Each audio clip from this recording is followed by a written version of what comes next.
farces like this. Here you can see myself. On the right, again, exemplary Soviet bride. On the left, 3 journalists from various countries, Asia, Africa, and Latin America. Obviously, they enjoying the situation. They will go back home and write the reports. We were present on a regular Soviet wedding. They were not present on a regular Soviet wedding. They were present, they were parts of a farce, of a circus performance. Another thing which I had to, sometimes risking my life to explain to foreigners. Time magazine, for example, is very critical of South African racist regime. The whole article was dedicated to the shameful internal passport system where blacks are not allowing to live with whites. For some strange reason, for the last 14 years since my defection, nobody wanted to pay attention to my passport. This is my passport. It also shows my nationality, and it has a police rubber stamp, which is called propiska in Russian language, which assigns me to a certain area of residence. I cannot leave that area, same way as this black man cannot leave the area in South Africa. Yet we call South African government racist regime.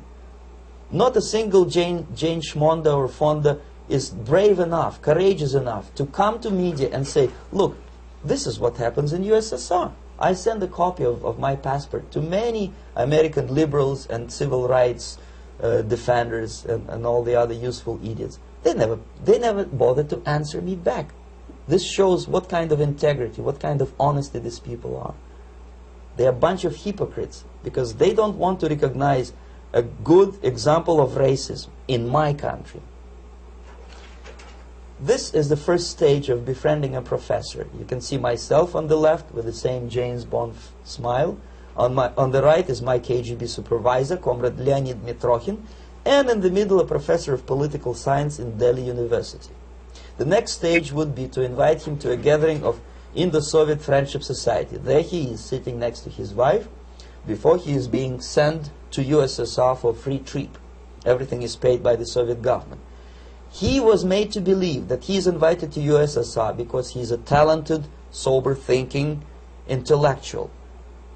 Absolutely false. He is invited because he is a useful idiot, because he would agree and subscribe to most of the Soviet propaganda cliché. And when he is coming back to his own country, he is going for years and years to teach the beauties of Soviet socialism to newer and newer generations of his students, thus promoting the Soviet propaganda line. The KGB was even curious about this gentleman. It may look innocent. Maharishi Mahesh Yogi, a great spiritual leader, or maybe a great charlatan and crook, depending on from which side you are looking at him. Beatles were trained at his ashram in Hardwar in India how to meditate. Mia Farrow and other useful idiots from Hollywood visited his school, and they returned back to United States absolutely zonked out of their minds with marijuana, hashish, and crazy ideas of meditation. To meditate, in other words, to isolate oneself from the current social and political issues of your own country, to get into your own bubble, to forget about troubles of the world. Obviously, KGB was very fascinated with such a beautiful school, such a brainwashing center for stupid Americans. I was dispatched by the KGB to check what kind of VIP Americans attend this school. That's you on the left. Yes, I'm on the left. I was trying to get enrolled in that school. Unfortunately, the Maharishi Mahesh Yogi asked too much. He wanted $500 American for enrollment. But my function was not actually to get enrolled in the school. My function was to discover what kind of people from United States attend this school. And we discovered that yes, there are some influential members of family, public opinion makers of United States who come back with the crazy stories about Indian philosophy. Indians themselves look upon them as idiots, useful idiots. To say nothing about KGB, who looked at them as extremely naive, misguided people. Obviously, a VIP, say a wife of a congressman or a prominent Hollywood personality, after being trained in that school, is much more instrumental in the hands of manipulators of public opinion and KGB than a normal person who understands, who looks through this type of fake religious training. Why would they be more susceptible to manipulation? I just mentioned that because, you see, a person who is too much involved in introspective meditation. You see, if you carefully look what Maharishi Mahesh Yogi is teaching to Americans, is that most of the problems, most of the burning issues of today can be solved simply by meditating. Don't rock the boat. Don't get involved. Just sit down, look at your navel, and meditate. And the things, due to some strange logic, due to cosmic vibration, will settle down by themselves.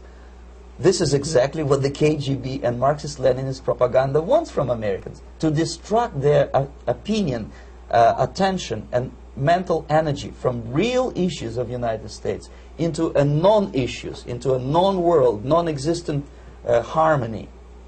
Obviously, it's more beneficial for the Soviet aggressors to have a bunch of duped Americans than Americans who are self-conscious, healthy, physically fit, and alert to the reality.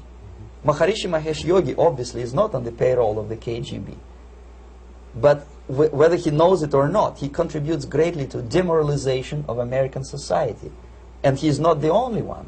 There are hundreds of those gurus who come to your country to capitalize on naivete and stupidity of Americans. It's a fashion. It's a fashion to meditate. It's a fashion not to be involved.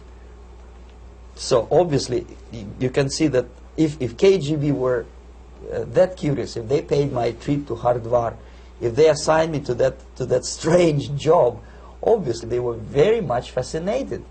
They were convinced that that type of brainwashing is very efficient and instrumental in demoralization of the United States. Our conversation with Yuri Alexandrovich Bezmenov, who is a defector from the Soviet Union, a former propaganda agent for Novosti and the KGB, will continue after this message.